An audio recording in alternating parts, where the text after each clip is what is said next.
Good morning, this is Cecil and Blues. Thank you for joining me today for this Stormblood crafting quick start guide. Well, quick-ish. Truth be told, I ended up going into far more detail than I had originally intended. I hope these details prove helpful. This guide is designed for players who have multiple crafting jobs that they'd like to level in Stormblood, but don't plan on making it their top priority. I started Stormblood in a set of partially melded item level 200 Ironworks crafting gear with item level 180 tools for most of my jobs, putting me at 854 craftsmanship and 876 control with 406 CP. If you have lower stats, you should still be fine, but you may struggle to produce high-quality components on your own until you reach level 63 and can purchase item level 200 gear from the Stormblood vendors. Okay, where to start? One of the best ways to efficiently make progress towards max level is to check your Grand Company turn-ins every day. These offer a massive chunk of experience, especially if you deliver a high-quality item. If one of the items on your list has a gold star, it will provide nearly half a level's worth of experience when a high-quality item is delivered. Taking advantage of gold stars is a great way to casually make progress to max level on all your crafting jobs over time. If you want to make progress quickly, though, you'll want to check out Tradecraft Leaves. In Stormblood, these are available once you reach Kugane through the main story. At level 60, you'll find 3 leaves for each crafting profession. In each grouping, there should be an optimal choice, but not always. For woodworking, the leave Beech Please is an ideal repeatable request for a single beech lumber. With 3 turn-ins, it awards 680,322 experience points at the cost of a single leave. Double that if you are able to produce high-quality items consistently. For reference, it takes 4,470,000 experience points to reach level 61, and level 62 takes an additional 4,873,000 experience points. A leave like Beech Please covers that distance at the cost of only 14 allowances with normal quality turn-ins. That's 42 beech lumber. Again, you can cut that in half by delivering high-quality items. If you're crafting your own items, you can pump the quality meter and you'll be earning a significant amount of experience per craft, even if you don't successfully produce high-quality items. You can ride a leave like this up to even higher levels if you want. The experience value does not degrade. In fact, it can improve significantly as it becomes easier to guarantee high-quality turn-ins for that bonus experience. Let's go over the other 7 professions' level 60 optimal leaves. The blacksmithing leave High Steel is equally ideal. An unintentional rhyme that I'm going to ignore. This leave requests 1 high steel nugget and it's a multi-delivery leave offering the same rewards as Beech Please. The cooking leave Oh No Udon requests 3 Gear Abani flour. This isn't a multi-turn-in leave, so rewards slightly less experience per leave allowance, but significantly more experience per craft. Weaver's level 60 leave Proper Props requests Blood Hempen Arm Guards of Scouting. This is another multi-turn-in leave, and its only positive trait is that it doesn't require leather, while the other 2 level 60 leaves do. As a repeatable, the experience awarded per crafted item is low, but if you produce the components yourself, the experience per item adds up quick, though so does the time investment. Once you reach level 62, you can switch to the leave Skills on Display to produce ruby cotton cloth.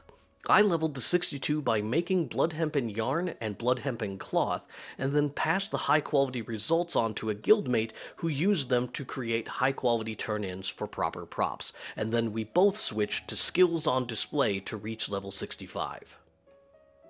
All of Alchemy's level 60 leaves require moth scales, which could be a pain to get your hands on in bulk. The leave Whinier Than the Sword is probably the most cost-effective for mass production. The level 62 offerings are not much better.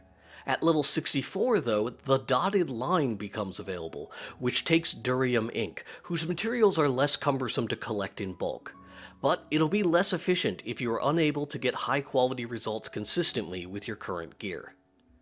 Leatherworking's cheapest option is Hide to Go Seek, which requires a single Kugane leather, but it is not a multi-turn-in.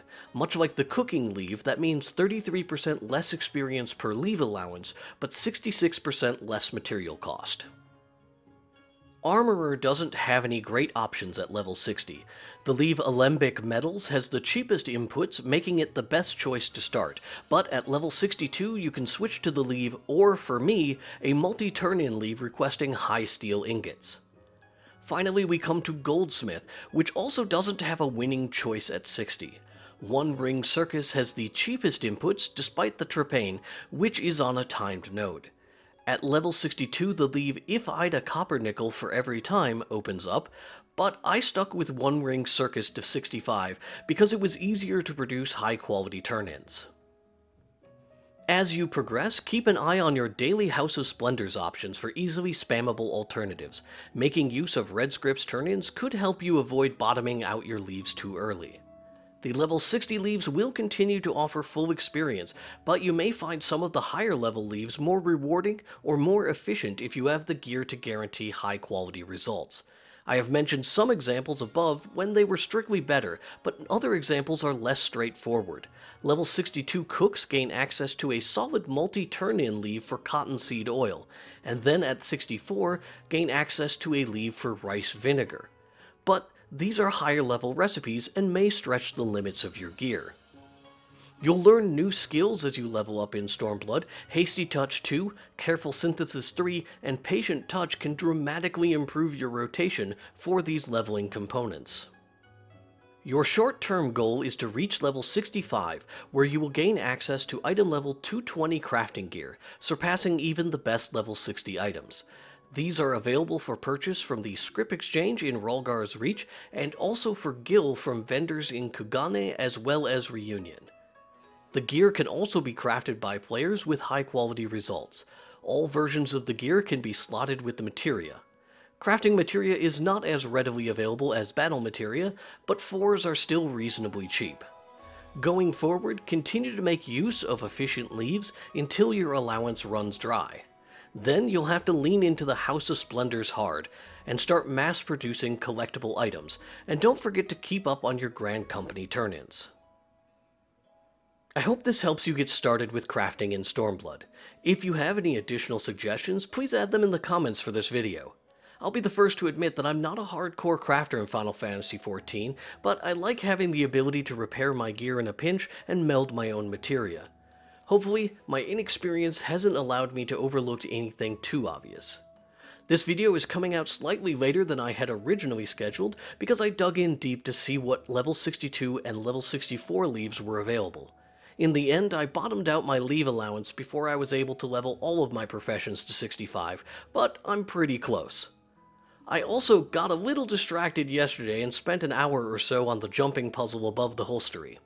You may be wondering why I did not release a video on the sightseeing log in Kugane. I don't want to talk about it. If you found this video helpful, make sure to hit the like button and subscribe to the channel to be notified when new videos are posted.